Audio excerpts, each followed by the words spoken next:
Thanks very much, Bob. I got an email from Joe, and here's what it said. Dr. Ohlhauser, you saved my life. I'm not sure you remember me, but I was the CEO of the engineering firm sitting in the front row, one of your talks in Vancouver just before Christmas. I was the guy taking copious notes. He said, I bought your book. I went home and I filled in the self-assessment tool on my physical health. I showed it to my wife and she said, Joe, you flunked the test. We're going to Maui in 2 weeks, but I'm not going unless you get a checkup because, Joe, you flunked the test. Email said, Doc, that's what really saved my life. My doctor wouldn't let me go home from the office, sent me right to the hospital, had triple bypass surgery. And as I'm recovering, the surgeon comes in and says, Joe, I want you to know this. If you'd chosen to go to Maui instead of coming to my office that day, I don't think you'd have made it home from Maui. Now, I hope nothing drastic of a story will happen here today, but I want to share with you some interesting data. Do you know what the Calgary Health Region now says? 60% of the people who live in the Calgary Health Region are considered to be overweight. 23% are considered to be obese. But here's some interesting correlation. We're now finding for the first time increasing numbers of individuals for the first time being diagnosed with type 2 diabetes. We have more high blood pressure. We have more heart disease. We have certainly more cancers. But here's some numbers I hope will shock you. Women in this room tonight, you have an 80% likelihood of living the last 11 years of your life in ill health. Guys, you can relax. It's only 9 years. The bad news is you die sooner. If you don't like those numbers, I'm going to suggest to you you made a good choice to come tonight. Because I'm going to challenge you. I'm going to challenge you to take responsibility for your health and wellness. And if you do so, there's the guarantee that you will not only get the health results that you deserve, but the health results that you desire. I'll never forget June 21st, 2003. My wife and I just arrived in Copper Mountain, Colorado. We're there for a meeting. Matter of fact, what was interesting, I started my own business several years before that, and I was just running back and forth. The only thing bigger than my paycheck was my ego. I was working in the United States, in the UK, in Australia, and in Canada. And, I'd work in Australia for about 2 or 3 weeks. Every 3 months, I'd come home. And, when the sun goes down in Alberta, it comes up in Sydney. And I literally was burning myself out. But my ego was in the road. And my wife finally said, Larry, there's a seminar we always go to. It's in Copper Mountain, Colorado. I think we need a break. Let's go. I said, great idea. As a matter of fact, we're going to meet some old friends. We're going to have some good conversation, some great food, and we're going to have some exquisite wine. But more importantly, my wife and I are avid golfers. Copper Mountain, Colorado, the hotel and the golf course is at 10,000 feet above sea level. I've been dreaming just how far that ball's going to go at 10,000 feet above sea level. So we got up at 4 in the morning, got on the plane, and flew to Denver, drove up into Copper Mountain. As we're checking into the hotel, my wife said, dear, I noticed the conference center is about a mile down the road. It's such a gorgeous day, not a cloud in the sky. Well, why don't we walk to the conference center, get the cobwebs out of our brain? I said, great idea. And so we got ready, we started to walk. And in about 5 minutes, for the first time in my life, I got short of breath. So I did just what you guys would do. I simply slowed down. And now my wife was a type A personality. She's about 20 paces ahead of me. She says, come on, Larry, pick up the pace. We're going to be late. We're going to be late. And I said, oh, for heaven's sakes, dear, why don't you slow down? Why didn't you learn how to smell the roses? And she said, are you okay? And I said, I'm fine. Well, I sat Friday afternoon at that little conference center. Now, having an airline pilot's license and a physician, I went through a really pretty thorough checklist. And I decided I didn't have a clot in my lung. I didn't have a heart attack. It's just the elevation. And when we get back to Edmonton, I'll be fine. Well, Friday night, we're supposed to go out to dinner to this realtor who has a home, a 10,000 square foot home in Mountain Vale. This is where the good wine's going to be in the conversation. I said, dear, I'm kind of tired. Let's go back to the hotel, get some room service, call it a night. And she said, are you okay? And I said, I'm fine. So we head off to bed early. It wasn't for any amorous reasons because I was pretty tuckered. When she goes to sleep, I'm sitting there with my little air hunger. And then about 3 in the morning, the chest pain started. But for heaven's sakes, I'm a doctor, right? I know where my pulse is. As long as I can find it's a pulse, I will be okay. But now let me take you to Saturday, about 20 minutes before our tea time. Thing we've been looking for, because guys, it took me that long to get brave enough to say to my wife, you know, I don't think I can play golf today. Matter of fact, I don't think I'll make it around. She said, what's the matter? I said, well, since we're here, I have it's a little bit of air hunger, a little tingliness in my chest. And she said, oh, for heaven's sakes, Larry, it sounds like a heart attack. Let's take you to a doctor. Actually, I think there's an emergency department just a couple of miles. And I said, no. I'm the doctor here, right? I will be fine. And of course, it was nothing to do with any kind of debating skills I have. It was my stubbornness. If you're going to remember anything tonight, there's 3 words. If you got a pen, you should write the first one down. It's called stubbornness. Stubbornness is not just etched on the male gene. It's etched on everybody's gene. Stubbornness is the biggest barrier all of us have to understanding, adopting, and practicing wellness. My stubbornness won out. Now, you know I have an MD. It's supposed to mean medical doctor. How about massive denial? That moment, medical dummy. I refused.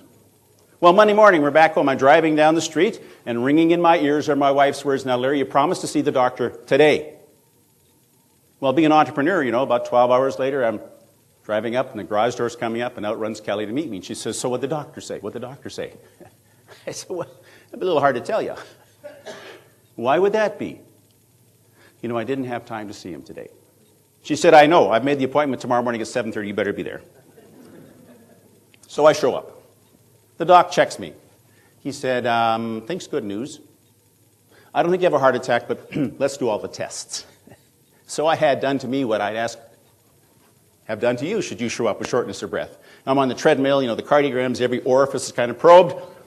And about 10 days later, I come back, and my doc said, see, I was right, you have no heart disease. I said, great, what's my diagnosis? He said, well, you're fat and you're out of shape. I said, I don't like your diagnosis. He said, okay, here it is. You're really overweight.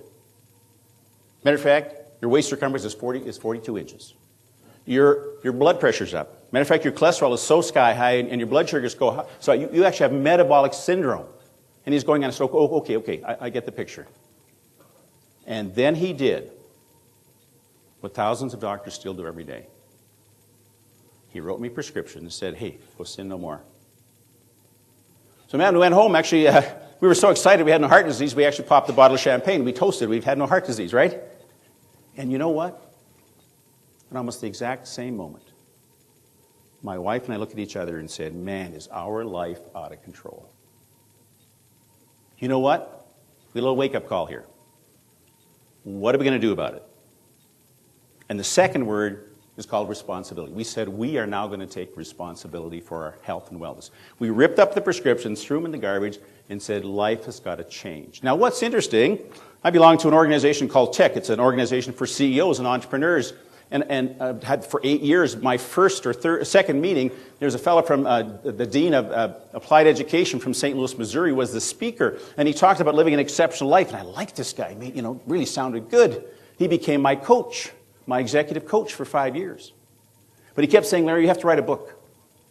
You have to write a book because you have this passion for helping people take responsibility for your health and wellness. I said, I can't do that. I'm busy. I'm a doctor, right? Well, all of a sudden, my little emotional event, Dr. Tom's story came back, and out came my book, The Healthy CEO. Here's what I used to be embarrassed about, but not anymore. In the 3 years it took me to write this book, I learned more about wellness than in the 35 years since I graduated from med school.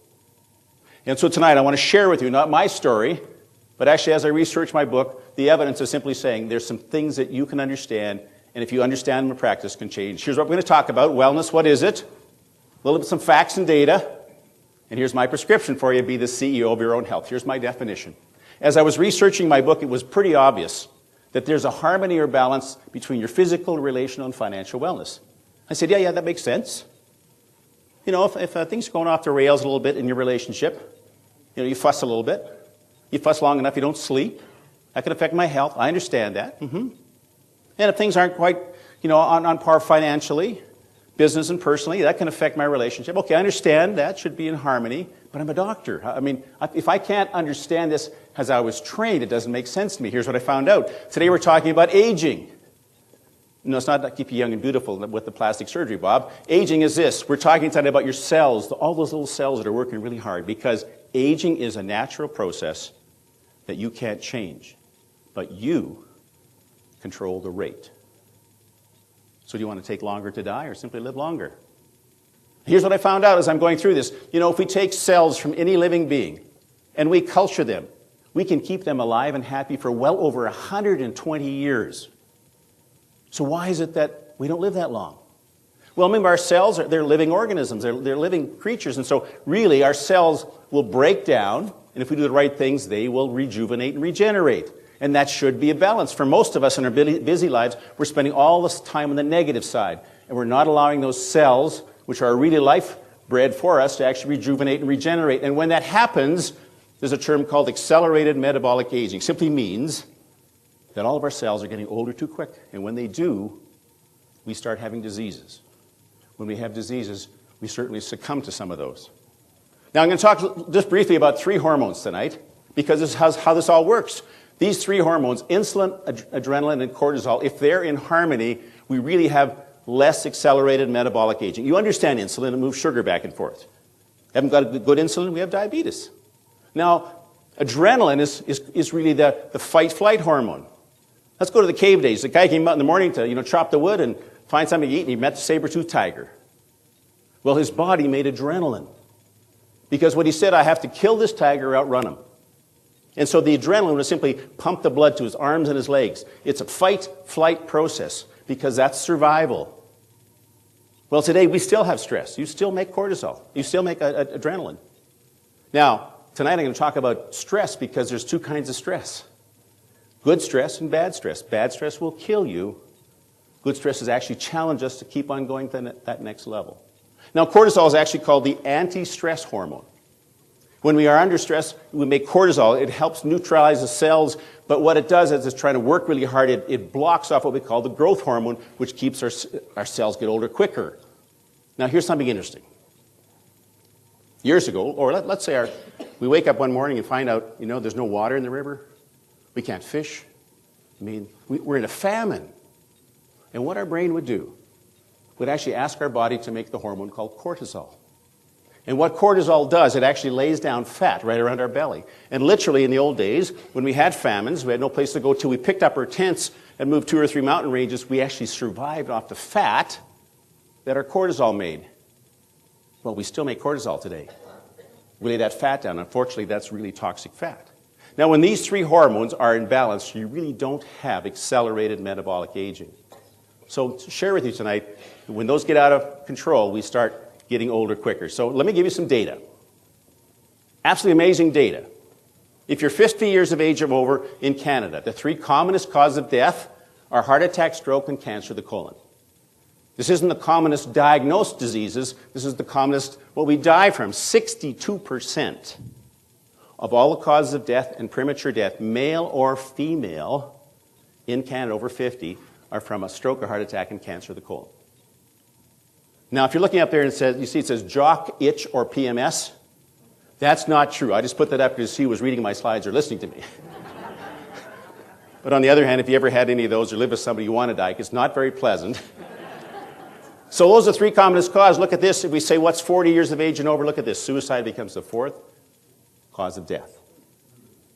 Now, I'm going to share with you some data which you can turn those numbers around should you choose. Of course, I'm a doctor. I've got to show you. This is a heart. If that artery gets blocked, that tissue dies. We have our heart attack. Here's a cross-section of the brain. If that artery gets blocked, that tissue doesn't get oxygen. It dies. We have our stroke. And here's a cross-section of our large bowel. Something mutates in those cells, becomes cancerous. As it grows, it spreads. And so now I've not only shown you, but told you the 3 commonest causes of death are heart attack, stroke, and cancer of the colon. And the good news is you can change your numbers no matter what age you are. Here's how we're going to do this. First of all, I'm going to ask you, where's your focus? If you sat with me in the med school in the late 60s, you'd have heard all the professors talk about disease. They'd say, you have to make the right diagnosis, you have to have the right treatment. Matter of fact, they pounded that into our brains. Matter of fact, if we couldn't pass the test, they wouldn't give us an MD. It was about disease. Once in a while, they'd have said what I call the biological signals. Let's check your blood pressure. Might have to lose a little weight. Don't worry. If you get sick, we'll fix you. That's how we were taught in the late 60s. What you'd have not heard one word of is what I call the social environment. Can you imagine your doctor in those days saying, so how's your relationship? How are finances? Say, hey, doc, I'm here because I'm sick. But you see what's happening now. Instead of waiting till this effect happens, until you're in the back of the ambulance with your chest pain, waiting for your little emotional event, tonight I want to share with you, if you understand the cause and effect, you can actually begin to make the changes that can affect your numbers. Now, you know, your first year in practice is the scariest part as a young doctor. I practiced in Drumheller, 90 miles away. Now, my third month in practice, it's 2 o'clock in the morning, I'm on call for a little emergency department. The phone rings. It's a senior nurse who I've learned to respect. She can hardly speak. She says, Dr. Ohlhauser, I got a sick baby. Get over here. So I roar over to the hospital, and I'm running up the stairs to emerge. My heart's tacking about 200. I'm thinking, what am I going to be faced with? And as I get to the top of the stairs, I look, and there's a young girl sitting by herself in the waiting room. I don't know who she is. I've never met her before. I will soon come to understand. She is the mother of this most ill baby I'd ever seen in my life, and since then. It's a 5-month-old baby whose body is covered in a total rash, is unconscious, hardly breathing, hardly has a pulse. I'm in Drumheller. But you know what? They taught us really well. I swung into action real quickly and made the right diagnosis. Matter of fact, first of all, I had to put a tube down so I could breathe for the baby. I made sure I couldn't find any blood vessels, so I surgically cut down to get some fluid in, popped the needle in the back to get some fluids off for the lumbar puncture, because I made the clinical diagnosis of a disease called meningococcal meningitis. Meningitis is an infection of the lining of the brainstem. Meningococcal is the bacteria. Not only did I make that diagnosis, I made the diagnosis of Friedrichsen-Waterhouse syndrome. It's so rare, they told us in med school a mere months before, you'll never see this in your life. But not only is it rare, it's so serious because the meningococcal bacteria not only go into the brain, the lining of the brain, they go into the adrenal glands, they hemorrhage, and you're in profound shock. I have this in a 5-month-old baby in Drumheller. But they taught me. Man, I swung into action. I'm doing all these things, and I'm literally screaming at the nurse to get me a pediatrician here at the foothills because I need some help. Now, you know, in 1972, we had never heard of STARS Air Ambulance, right? My ambulance guys are volunteers at home, and I said, get those guys out of bed because we got to go to the foothills. And we're getting me all organized and settled down. And then I realize I've never met the mother. It's a 17-year-old girl who's sitting by herself in the waiting room. I go out and tell her baby's very ill. I'm doing the best I can. I've got the baby stabilized. And I'm personally going to go with your baby to the foothills. There's a lot of really smart people there who are going to do the best they can, but I want you to know your baby's really ill. And then I had one of those ugly, ugly gut sensations. I had the sense that she would never see or hold her baby alive again. I said, come on in the treatment room. Now, in 1972, that was a big deal. And there she was, holding that little princess. So we roared off. I've never been so happy in my life to come back to the Foothills Hospital, right? Tertiary hospital, you want to stay away when you're a young practitioner. And as I arrived here, man, they just came swarming in over this baby. And I said, there you go, baby's alive. Do what you have to do. I'm beat. Let's go for a coffee. I think we had a coffee right here. And we're sitting there, and with the ambulance guys started debriefing. And in about 45 minutes, the pediatrician came down with some news. News was that the baby died. So we go back to Drumheller, get in my car, go to the family home. Interesting family. For three generations, this family has been on welfare. This is not to make any value judgment. They had an interesting view of the world. The 17-year-old girl who had this baby loved her baby dearly, but because of the way she was brought up, she refused to take this baby for a checkup and refused the public health nurse to come in. And here's what knocked me to my knees. This 17-year-old girl was very, very obese. She didn't want her little princess to grow up and look like her. And so for the first 5 months, this little baby, all she fed this little baby was skim milk. And I said, 3 months into practice, why did they teach us about disease? What have we actually done? And then I felt maybe my calling is to help people take responsibility for their health and wellness. Tragic story, but let's learn from that. You know, there's 9 factors that I found, not in the literature, that says if you understand and practice, can change your numbers. Here they are. Body composition, exercise, nutrition, dental care. You're sitting there thinking, what kind of water are they drinking in Edmonton? What's dental care got to do with a heart attack or stroke? Showing in a bit. How about sleep, stress, capacity for leisure? Can't go through all of them tonight, but let me challenge you with a few. First of all, right now I'm going to ask all of you to do a cardiac risk analysis. Now, when you get home tonight, we'll make it even finer. I want you to get a tape measure. I want you to stand up without your clothes on. I want you to find these bones right up over your belly button. Take the tape measure, put it around your belly, take a deep breath in, blow it all out, and the number is really 40 for men, 35 for women. That's all you have to remember. So right now, think of your belt size in inches and add 3 inches, okay? So if your belt size is 38, you're now a 41. If it's a 35, you're a 38, just for purposes. Everybody got that? Okay, here's what the literature says. Men, if your belly size is over 40 inches. Women, if your belly size is over 35 inches. It says in the next 10 years, you will more than likely develop diabetes, high cholesterol, triglycerides, high blood pressure, heart disease, gallbladder disease, sleep apnea, certain cancers. What are the 3 commonest causes of death? Heart attack, stroke, and cancer of the colon. And so what you simply have done when you go home tonight, if your waist is over 40 inches for men, over 35, this says you're more than likely going to develop those diseases and more than likely going to die from a heart attack, stroke, or cancer of the colon. Now, men, if you're really keen and your waist size is somewhere over 40 and you do what it takes to get less than 35 inches, look at this. You'll have a 50% less likely to develop heart disease. If you have a heart attack, 16% less likely to die from your heart attack. Amazing. 35% less likely to develop kidney cancer, so that we know there's a significant relationship. So I'm going to challenge you tonight when you go home. Get the tape measure out. Do your own cardiac risk analysis. Then don't go and find the knife and slash your wrists. You simply said, whoa, this is where I am tonight. I'm going to challenge you to begin changing. Here's how we're going to do that. First of all, I'm going to talk about exercise, right? And you probably thought, this guy's from Edmonton. He's going to say you have to exercise 2 hours every day. Otherwise, it's not worthwhile. I'm a business guy, so it's a bottom line. Here's what the literature says. Once you're in shape, 30 minutes, 5 times a week is what you need to maintain your wellness. This won't make you a marathoner.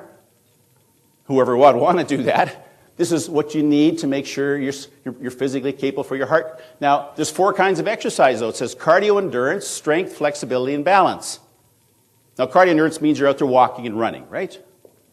Now, for some of you saying, but I don't like to run. Here's the good news. I'm wearing a pedometer tonight. Pedometer counts the number of steps you take. Literature says if you walk 10,000 steps every day, you've satisfied the requirement for your cardio endurance. Let me tell you how this works. When my wife Kelly and I decided we're going to change our life, right? We agreed we're going to exercise. I'd come home from work, she'd say, how's your day, dear? I said, I did 2 seminars today, I'm really tired. Pour me a scotch. She'd say, let's take the dogs for a walk, go for a run. I said, no, I'm too tired. If you ask me once more, it's nagging. We got the pedometers. Okay, we agreed we're going to both take responsibility for doing the 1,000. The third word is called accountability. Now I come home, she says, how's your day, dear? And I said, did 2 seminars, I'm really tired. Pour me a glass of scotch.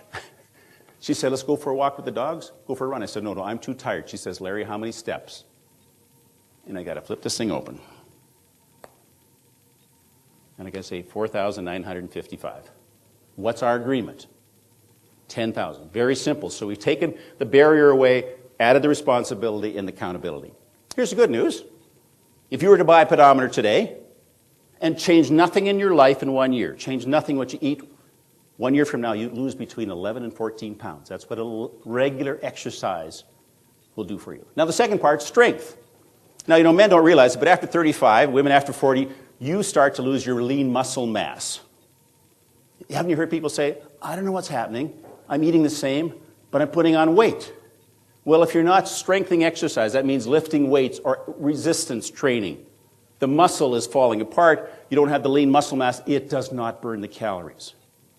So we're simply talking about, we're not asking you to look like Arnold Schwarzenegger. It's simply making those muscles burn really hard. Now, the other really good thing about strengthening exercise, you've heard of the diagnosis called osteoporosis.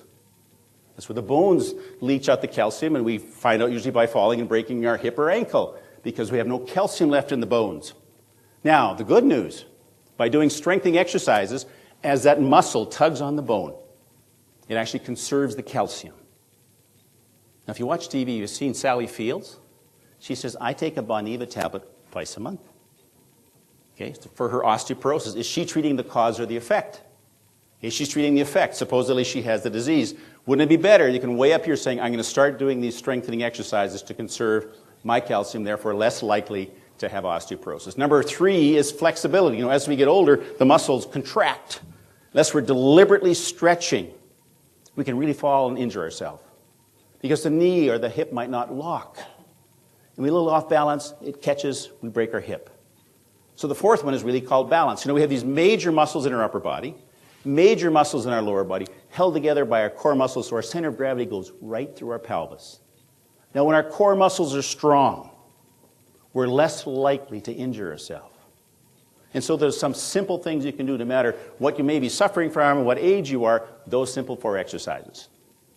Now, 60% of people who see primary health care physicians see them because of musculoskeletal pain. The commonest is our neck. So, Bob, put down your coffee, come up here for just a second. I'm going to use a guinea pig for you. Come and stand, face that wall, the Foothills Hospital. Just stand really nice and still. Oh, come over here, so I won't do any bad to you. Just turn around and face the wall. I don't have a glove, don't worry. Now, here's what we're going to do. If we were to draw a vertical line through the middle of his ear, would that line go in front of his shoulder, right through his shoulder, or behind his shoulder? You stand still. We'll give him a panoramic view. You see what we're looking at, folks? What do you think?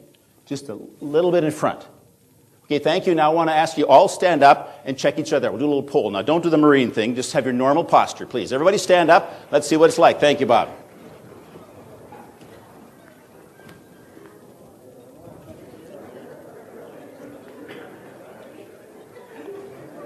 When you're finished, have a seat. We'll do this little poll.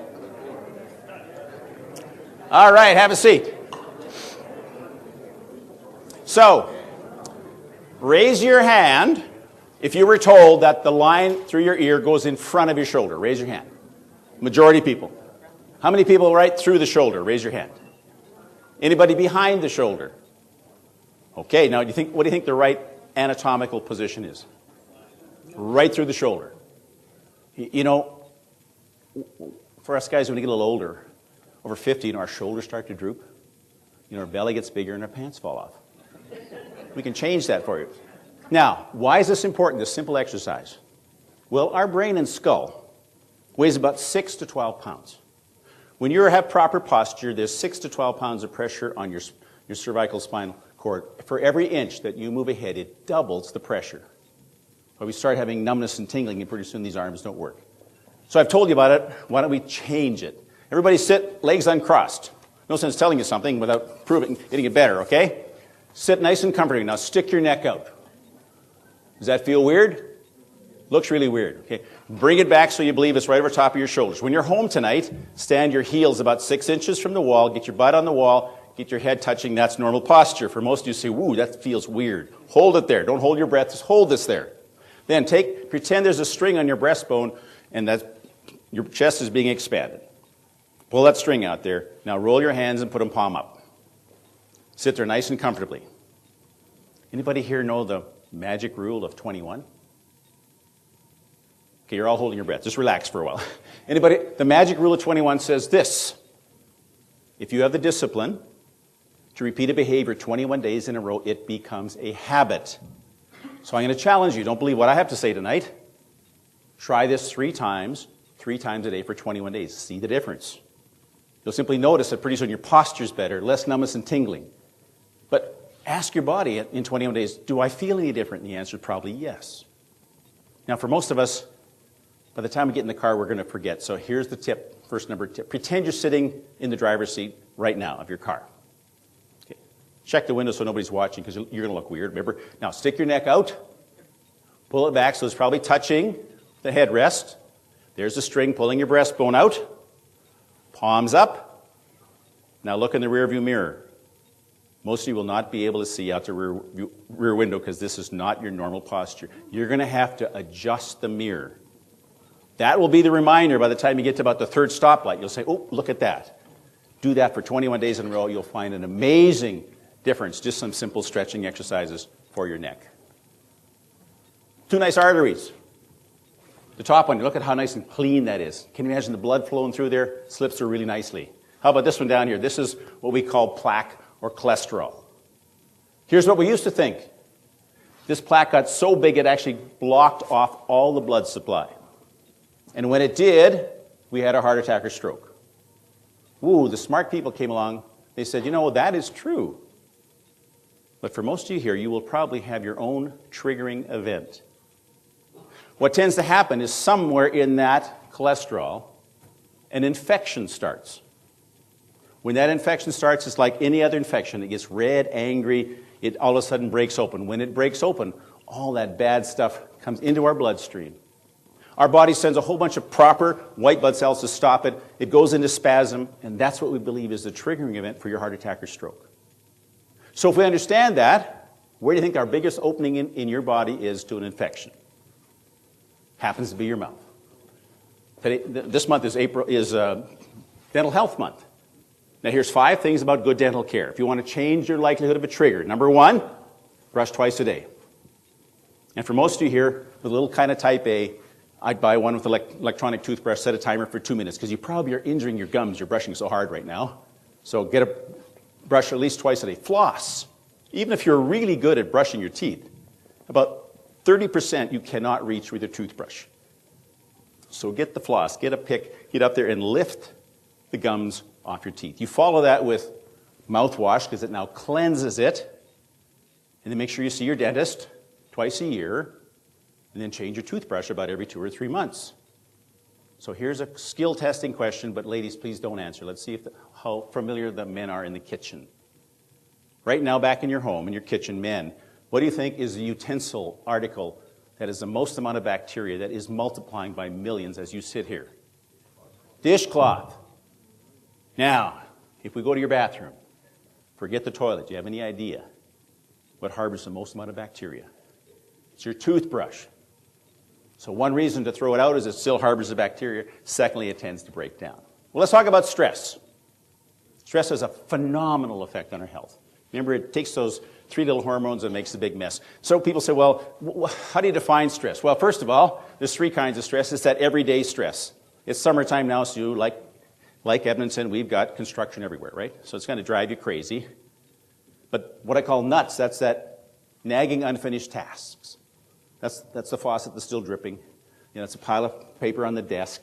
Those things that sort of nag us.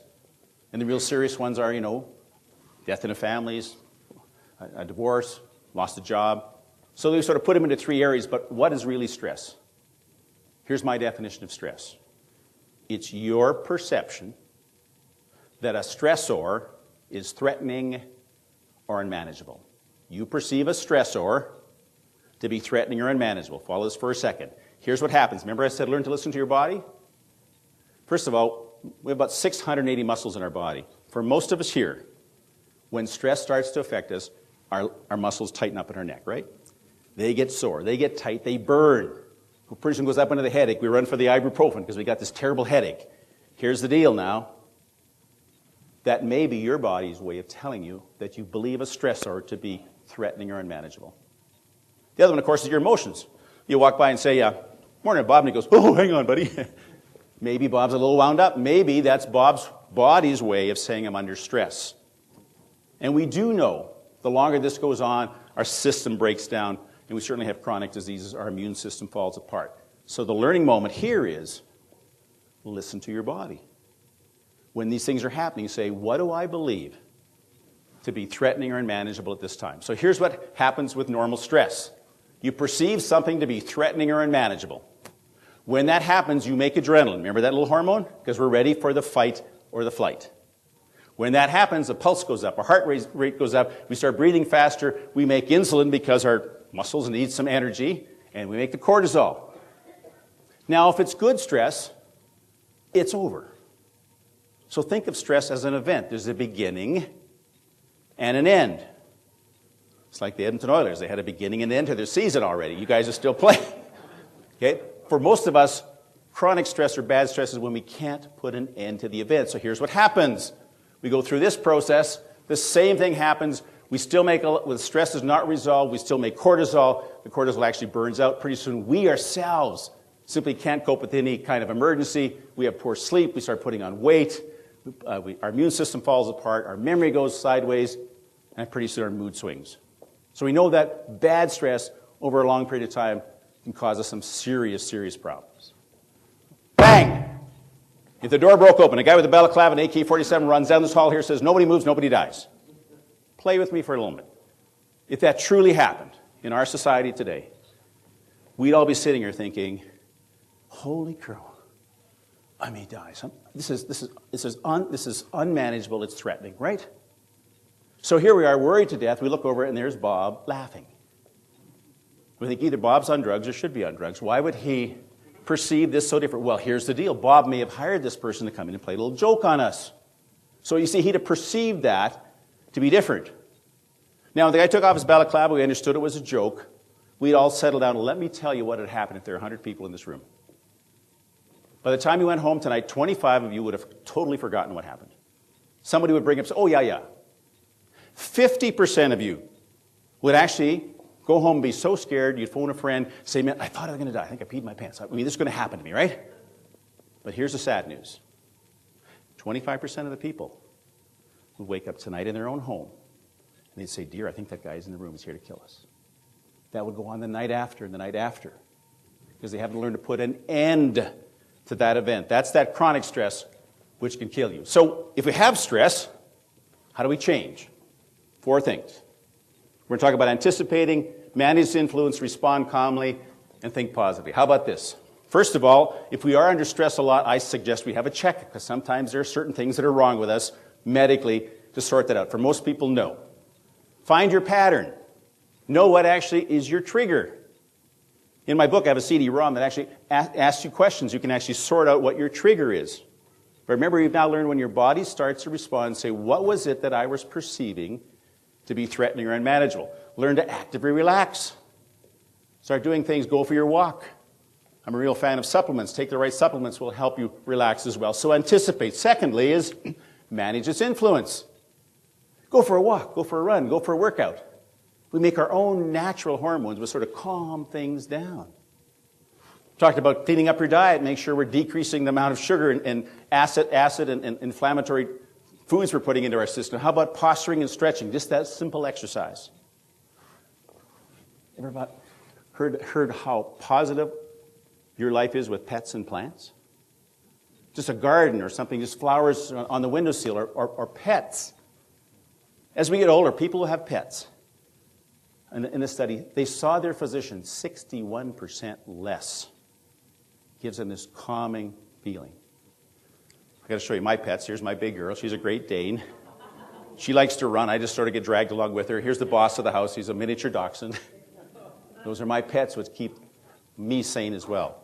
But let's talk about dealing with stress. How about responding calmly? Do you ever notice how the words that we use sometimes are very hurtful? I'm going to tell you, you're responsible for using smart words. This may have happened to you, at least perhaps some friends of yours. You're going out for a fancy event. Okay? The guy's all dressed. He's waiting. He's pacing. His wife's saying, don't pace. So he goes and sits in the car in the garage. Then he starts the car in the garage. And she's upstairs saying, which pantyhose goes with shoes? You know, it may have happened to you. She comes down. She sits in the car and closes the door. And what will he say? You are always late. And more than likely, in the mood she's in, she said, don't tell me about always being late. You never pick up. You see how words actually, can you imagine the hormones that are starting to rage there because the adrenaline, it's really out of whack. Now, if that goes on, it's just a real mess. So you're in charge of your response.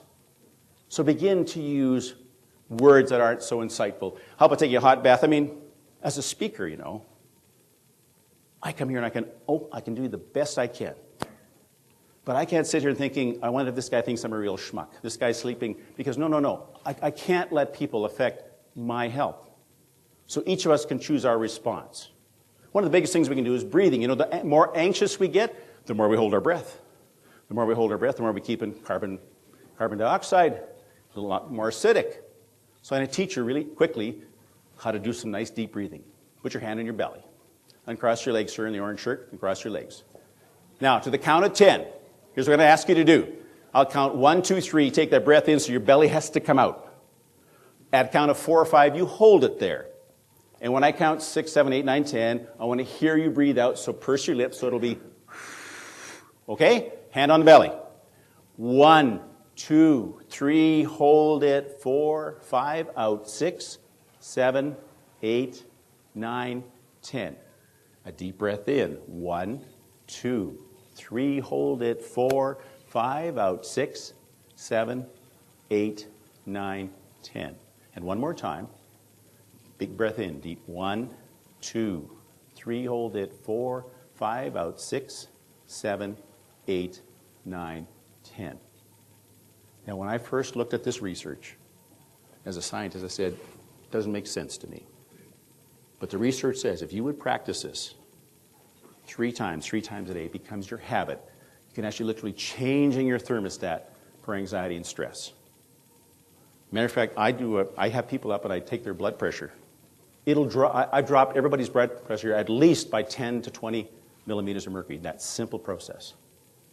Now, when we are in that mood, when we're slowing ourselves down, that's when we're on the positive side of letting our body begin to repair.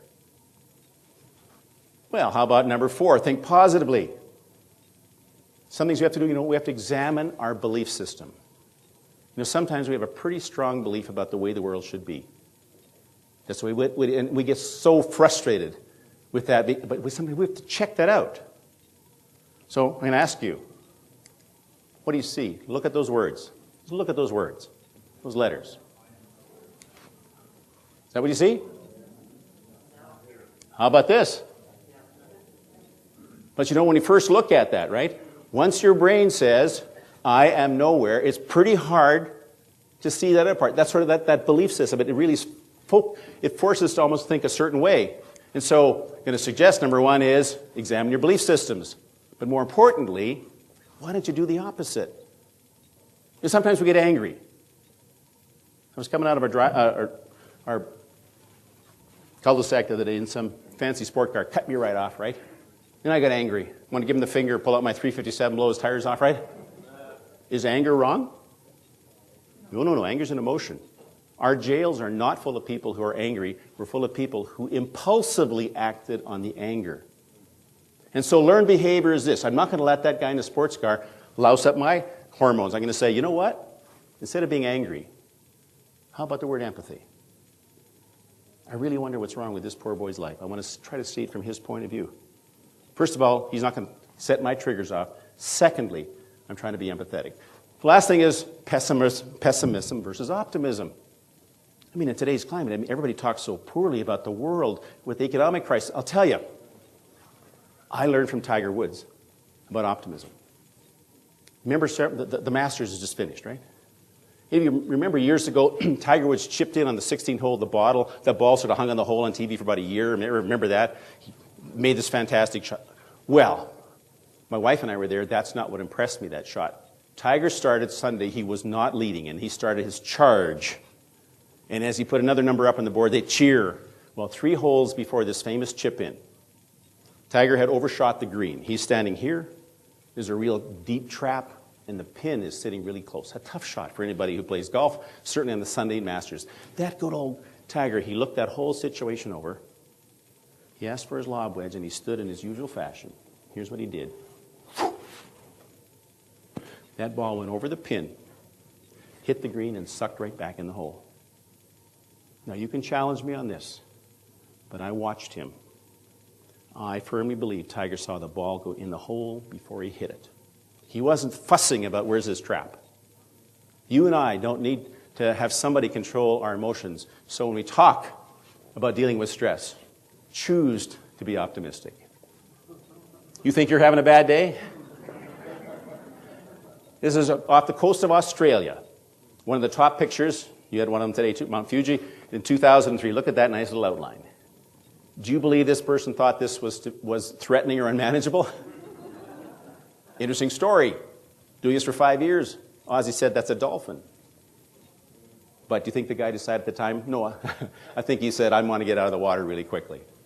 Now, most of us like to get results, right? Whether it's our health, I want to lose 10 pounds this year. That's a result. I want to make sure all my credit cards are paid out, get my mortgage done. I want to have a really good relationship. So we actually focus on results. But if you just focus on results, the literature is pretty clear. You won't get the results that you think you deserve. If you understand the process and focus on that, you will get results that you really desire. So we start off with our feelings and our thoughts. Remember, I call that your belief system. I woke up this morning in Edmonton. Of course, we have this blizzard up there. Howling wind. I always fly to Calgary. Decided to drive today. Good choice, right? Now, my feelings were what a crappy day to have. What lousy snow. Was last week's snow any more lousy or no? I chose to say it was lousy. See, that's my feelings. Now, as soon as I would say that, that drives my thoughts. Well, maybe I should fly. Maybe I should leave early. Oh, for heaven's sakes, don't want to end up in the ditch. Okay? All of a sudden, my whole behavior has changed because of my feelings and my thoughts, which actually pretty much drives my action. And we wonder why our outcomes, our results, aren't the way they're supposed to be. So here's the process for health. Start with your belief system, follow through, and get the results you deserve. Now, when we talk about the 9 factors of physical health, it's pretty easy to put numbers on that. But the literature talks about that balance or harmony. I want you to think of 2 things when it comes to the factors in your relationship. The first one is empathy. That's choosing to see the issue from the other person's point of view. Now, as I'm a physician, I'm quite comfortable saying this. Many of you here, you understand that when you're involved in treatment for prostate disease, it sometimes has a significant negative effect on your ability to perform sexually. But you know what? As this goes on, I've seen couples, because without being empathetic, without seeing it from the other point of view, even the fact of holding his hand, there's an assumption that maybe something's wrong here, and so we pull away. Now, the male may be just as much frustrated. I'm simply saying when we talk about empathy at all times, we always choose to see from the other person's point of view. That doesn't mean I take your point of view. It means I'm giving you the opportunity for me to understand your point of view so I can begin to reach out to others. But the real change for all of us is connection. To have connection, we need to have us sort of 3 things. It's trust. For us to stay healthy, when you look at the literature about relationships, trust says, basically, I'm going to do this and I do it. That's my word. Secondly, is we have mutual respect. We come from different, even the long-term couples, we come from different points of view, but once we have mutual respect, we're building this sense of connection. And lastly, as we grow older, and whatever malady presents to us, do we have our shared purpose? Because purpose really has to have meaning for you. If you say we have shared purpose, but there's no meaning here for you, it doesn't make any sense. Not a shared purpose. Second part is, does it really make a difference? I love organizations like Prostate because you believe you have a purpose. That's wonderful. It's on your mission statement. But as we're developing a sense of connection as couples, we got to make sure that we have shared meaning because it makes a difference, but it all boils down to this. Do we actually engage in authentic communication? Because when we're not clear in our communication, a lot of misunderstanding happens. A lot of pain and suffering occurs, and we start messing up those little hormones that are there to keep us healthy. So there's really 2 things I want to talk about. When we communicate, we either give or we receive. When we give, when we express, our first job is to get your attention. Now, we know some people say, Bob, I'm going to talk to you, be in my office at 2. That's one way to get his attention. Or how about you say, dear, I've got some things I want to talk with you tonight. When we get home, can we carve out a little time to sit in the corner and discuss this? I'm getting your attention. And then when I pass the information on, if I'm the person who's actually expressing, my job is to be as clear as possible. Many in your business, how many times you've given direction, come back and it's not done because you weren't clear in what you wanted. So if you are the one who is expressing it, be really clear in the information you provide. And the best way to do that is take that deep breath and say, can you just give me a summary of what I'm expecting from you? Because some of the biggest frustrations are unclear expectations. And it causes a lot of problem, particularly with couples. When we receive skills, of course, it's acknowledging. Actually sitting down and saying, let's spend some time together. Do you ever notice that when men have quality time, they sit in front of the TV and watch a football game and say, ooh, it was a great time. Women will actually go grab a cup of coffee and go face to face. They have a much better way of having reception. So one of the best things to do is go face to face. Match up your your body with that other person's body. Listen very attentively. Ask the questions, and when you're finished, repeat what your understanding of the process is. Because as we grow older, as we grow more mature, sometimes these very authentic conversations are no longer part of our life. Cause some increasing problems, increasing stress. Remember the elements of a message? 7% is really just the words we use. If the smartest guy in the world gives a big oration, only 7% of the words that they would use are part of the elements of the message. But how about this? It's the tone of the voice. Let me share with you 4 different tones. I didn't say he stole the money. I didn't say he stole the money. I didn't say he stole the money. Or I didn't say he stole the money. You see how our tone can actually make a big difference when we're talking and trying to communicate authentically. But look at this. 55% comes from our non-verbal body language. When my oldest one was pretty young and we had Sunday dinner, of course we had friends over and we shoved the kids to the end of the table, right, because we're talking adult stuff. Whatever they say is really not important. So we're carrying on, and my daughter Nicole was acting up. And after a while I said, Nicole, can you please settle down? And she said, yes, Dad. And we went back to our business. And of course the noise happened again. And I said, Nicole, I asked you. And she said, yes, Dad. And we, of course, carried on. And of course it got noisy again. I turned and I said, Nicole! And the buddy beside her said, ooh, look at the fire in his eyes. It was my body language, my nonverbal language that finally got the message across. So as we're developing and keeping our relationships healthy, decreasing our stress, one of the things I want you to do is understand, do you listen to answer or listen to understand? So, if I threw this on the screen, M-O-P. Let's play a little gamer. M-O-P spells, you can all say this aloud. M-O-P spells, it'll make it easy. T-O-P spells. Okay, let's do it one more time. M-O-P spells. T-O-P spells. What do you do to green light?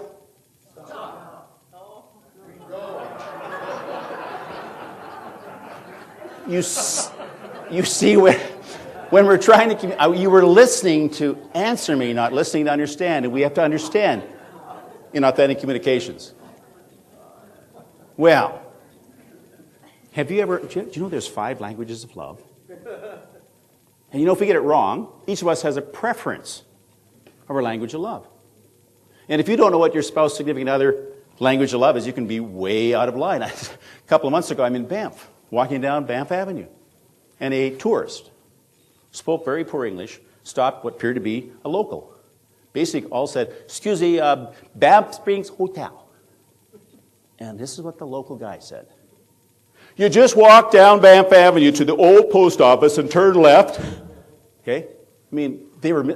She wasn't deaf. Right?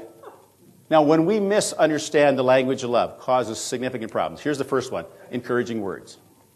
These are preferred ways. It may be something you look really great today. The kind of things that you have to learn what actually your spouse, significant other will appreciate. One is called encouraging words. Second one are acts of service.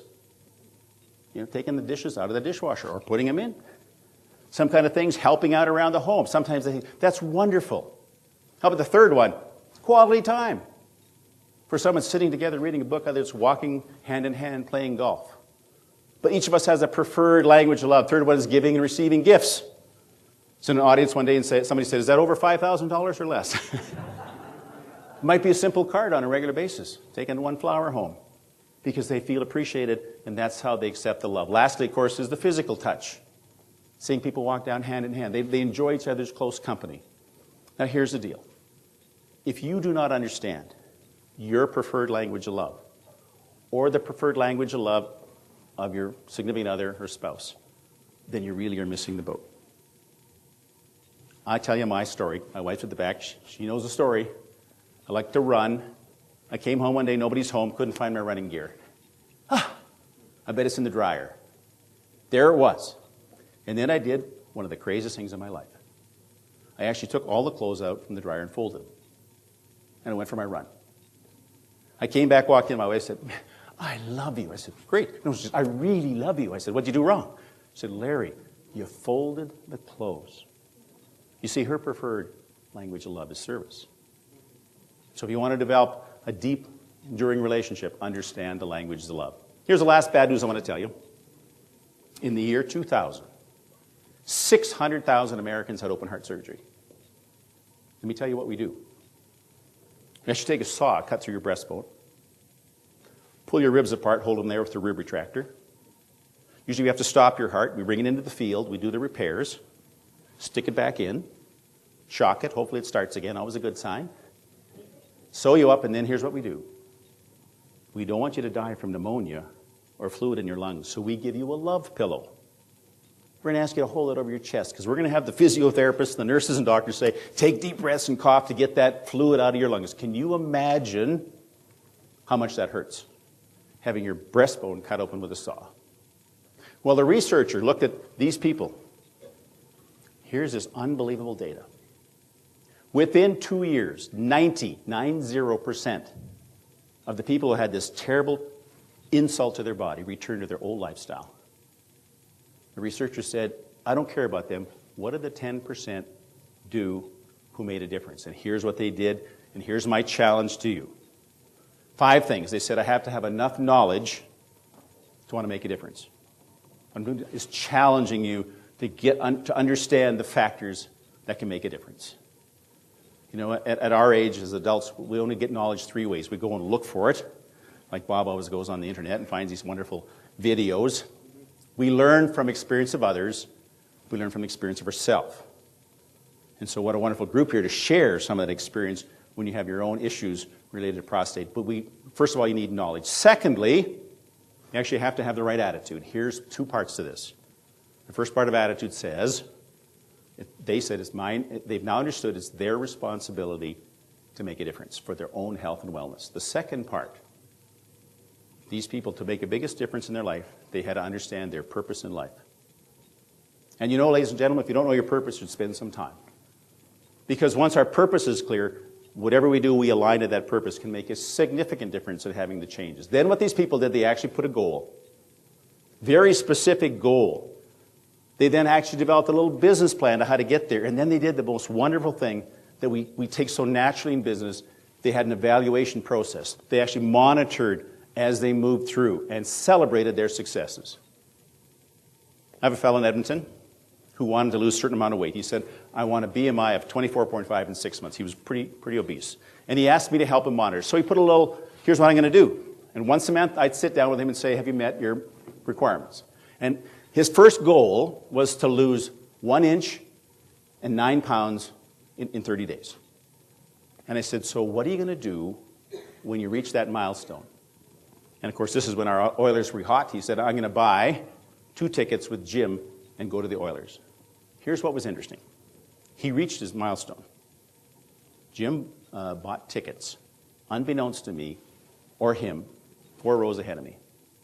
And he spent the evening telling everybody around there why he was there. He was there to celebrate his first milestone on his road to recovery. He's 70 now. I think he's the healthiest CEO I know in Edmonton because he's chosen to make a path. So here's what I've just shared with you. There's the 9 factors. In my book, I have a CD-ROM. You can actually do a self-assessment. I learned a long time ago pretty hard to tell people like you what to do. So I've created the self-assessment, get a real good snapshot, and then go through your 5 stages to actually make a big difference. Now, I share this with you because my wife said I have to. Because I used to feel bad. I don't want to sense or suggest I'm bragging, but remember the guy in Copper Mountain, Colorado? Look at me. In January '04, I was 207 pounds, had a belly size of 42. For a guy 6 feet tall, I didn't think 42 was that big of a deal, except I got bigger belts all the time, right? Now, these are American numbers where I see my physician. These are normal. My body fat was 28%. That means I was carrying around 58 pounds of energy-depleting fat every day. Look at my cholesterol. Normal is 200. I was 280. This is our good cholesterol. I like to run. Oh, it was above 50. Good.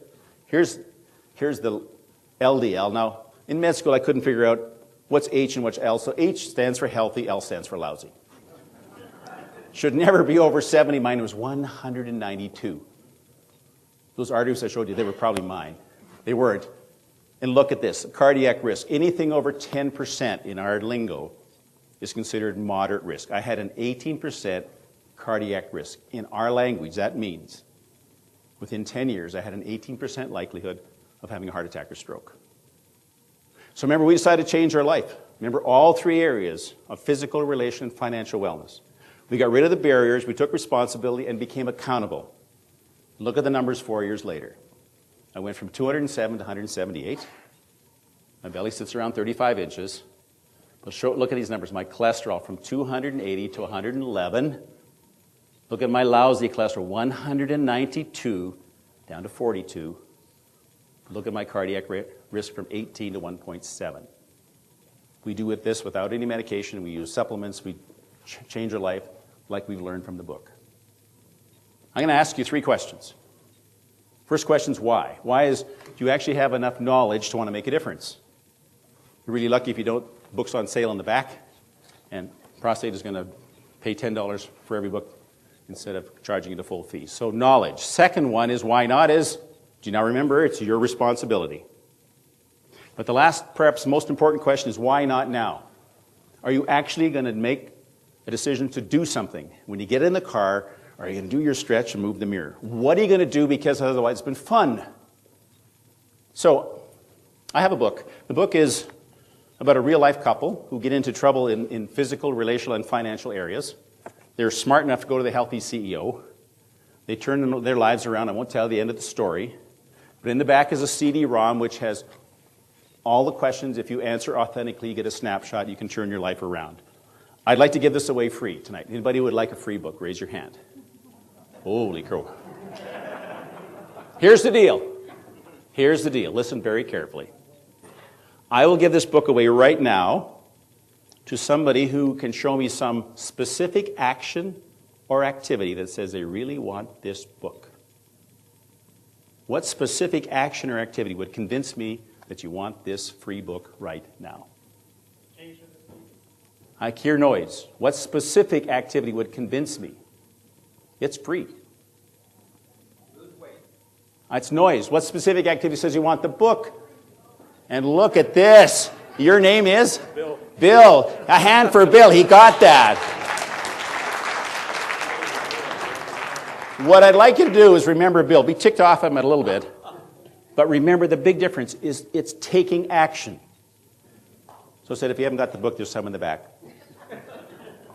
When my wife Kelly and I got married, I had 3 children, she had 2. We decided after we found out we were deeply in love that we didn't want a good marriage, we wanted a great marriage. What would that look like? We sat down and actually wrote out what we would consider to be a great marriage. A couple of months ago, we were at an event and somebody said to my wife, "What's the greatest gift Larry's ever given you?" In a flash, here's what she said. It was Larry's promise and commitment to make sure he did his part to continually move our marriage from good to great. That cannot happen unless you're physically, relationally, and financially well. So my wish for all of you here tonight is health, wealth, and happiness. Thank you very much.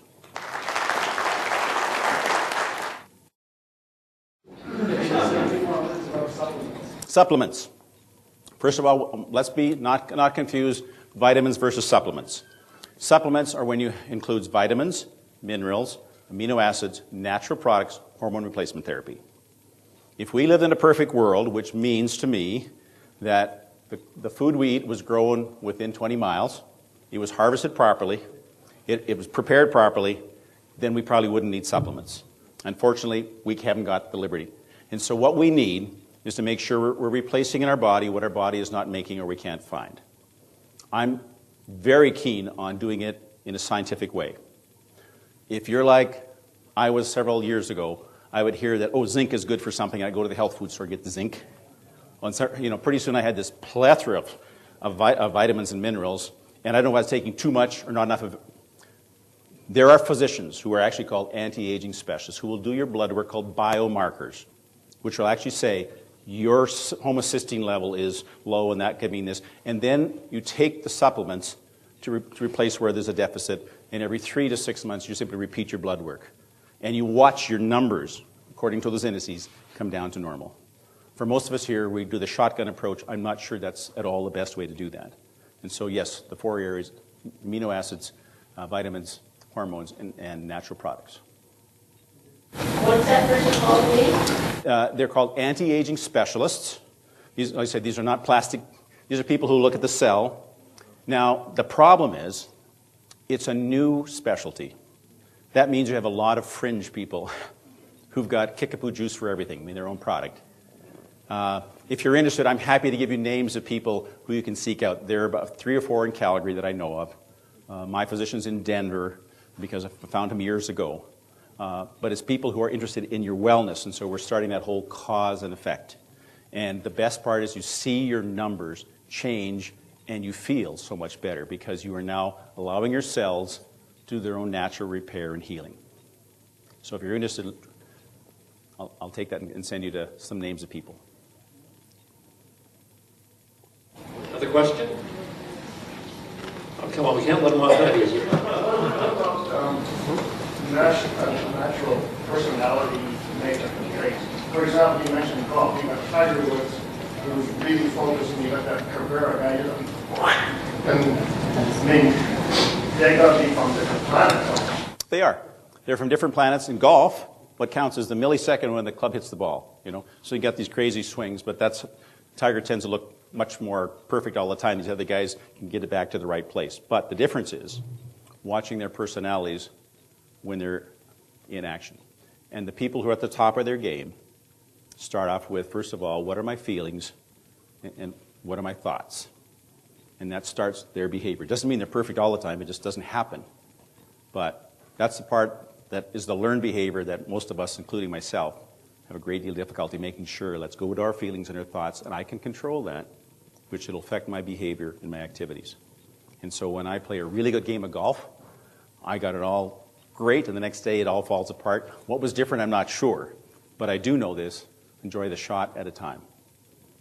I don't know how that answers you, but it's really, I don't know in Cabrera, what's his name, the guy who won, how stressed out he is. I mean, we only see a certain persona. But the bottom line is if you can keep your stress under control in the positive way and keep your life in balance, more than likely you are a much more whole person than the fact if you want a green jacket. It's getting a little philosophical. Yes? Do you think there's supplements that you can use that reverse things that have deteriorated, for example, like osteoporosis or plaque in your arteries or things like that, to get you back to a better state? Certainly plaque in your arteries, absolutely. Solid evidence, and you get that by looking at your LDL and the particle sizes of your LDL. No question about that. But it starts off with, first of all, exercise, good nutrition, and stress management control. In addition, we start talking about supplements or medication. Most of the time, unfortunately, we sort of start, in my view, the wrong end. But look at the lifestyle factors that have gotten you there. Secondly, we know there's a lot, when people have osteoarthritis, remember, the process here is all our degenerating diseases follow that same pattern. Those cells start to break down. As they break down, the cells aren't efficient, and pretty soon we get the arthritis, the rheumatism, the diseases. If we get ourselves back on track, there's a pretty good evidence. Now, we're not going to cure everything, but at least we're now giving all those cells the opportunity to heal themselves. So I'm a big fan of understanding the lifestyle issues, first of all, before we jump to the medications. I'm not arguing about medications. I tell you, if I got flesh-eating disease, I'm ready to go for the good stuff, right? But that's not where we start. I was taught that in med school, we have to be careful. If you have a hammer, everything looks like a nail. We'd be very careful about that because our bodies are living organisms. If we treat our cells properly, we'll reap the benefits. Yes? What do you notice new happening in the med school trainings now that are helping the doctors train to think more in this realm? What's changing in the med school? Well, first of all, there are more women in medicine. And I say that in all honesty because what happened, it was a traditional role that physicians played. We had a certain persona. As women started to come into medicine, they had to look like men or to graduate. And now we're finding they're bringing a different kind of flavor. So that's one thing. Secondly, I believe our med schools are now starting to listen to what the public wants. We get really frustrated as physicians. I mean, why are all these alternate people doing all? And I mean, I used to say to the young people that I was speaking to when they got into medicine, if somebody can walk through the front door, turn left into a nurse practitioner, an alternate provider, and have to pay out of their pocket, or turn right and go into your office and it's covered, and they choose to go over there, you better think about what you're providing. And so I think med schools, in particular University of Calgary, was one of the leading in starting saying, let's look at medicine a little more holistically. Now, it takes several generations to change, but the most important thing, we in our code of ethics says, teach and be taught. And to me, that's listening to your patients and understanding if you listen carefully enough, your patients will actually tell you what's wrong with you, and you can learn from them. So my hope is in time, we'll become much more holistic and be integrative in our medicine. We sort of put out these blocks, you're east or west. Well, man, let's talk about integration. It is amazing when you get the power of your body, but it's amazing the wonderful things we have in allopathic medicine. In the back there, was somebody else with their hand up? Well, this may have been answered earlier, but Okay. on your chart there, you indicated that you drastically reduced your cholesterol. Yes. Was that strictly through exercise and nutrition, or was there some other way that you did that? It was through nutrition, it was through exercise, stress control, and supplements. Niacin was the most important supplement I took. It's well recognized to reduce cholesterol. It has a side effect of making you feel flushed and a little skitsy after 3 or 4 hours. So we started there, and I wasn't moving as fast as I should be, and so I was introduced to some Lipitor, a statin. And once we got under control, we stopped that. So I'm only on natural products currently. But remember, lifestyle changes first of all, and then the natural products, and niacin, the most important one for the cholesterol. It appeared once, I think, in your slides, the thing of sleep disturbance. Yes. How important is that, and how do you end up without sleep disturbance? Okay, well, sleep. In the old days, we thought you got so tired you passed out and then you woke up. Researchers came and said, no, there's actually 5 stages of sleep we go through. The first 2 we sort of go from being awake to unconscious. The 3rd and 4th phase are when you're in your deepest, deepest sleep. And here's what's happening. Your blood is going to all of your major organs, and that blood with its nutrients is replenishing the cells. It's actually doing the positive impact on changing what's been broken down that day. The 5th stage is called REM, rapid eye movement. That's where actually the blood now goes to our brain. It helps restore our memory and cleans up the brain as well. The rest of our body is pretty much paralyzed because we're literally seeing all this happen. So that takes about 90 to 100 minutes for that cycle to go. So we do that 4 to 5 times at night if we have healthy sleep. But if you're not having healthy sleep, you're not going through the cycles, you're not getting the benefits. So here are 3 things you can ask yourself about healthy sleep. When you hit the pillow, do you fall asleep within 15 minutes? Number 2, do you have to be awoken? Number 3, do you get up at night? Not wake up, but get up. Or perhaps the most telling thing is when you get up in the morning, do you feel well rested, full of energy, and there's some interesting data, can you actually begin to recall your dreams? And so if you look at those 4 things and say, because some people say, how much sleep do I need? Well, if I take thousands of people, I'll tell you it says between 6 and 8 hours for every 24-hour period. I know many people who get regularly 4. That's their life. And they can answer those positive. They are healthy. So we break it down to the individual. But if you're not having healthy sleep, you're going to make extra cortisol. You're going to be putting on weight. That leads to all that factor on the chronic stress. Sleep is a really, really important factor on positively restoring your health. Thank you very much, Larry. Thank you. Oh, a present. Just a little memento of your visit. Thank you.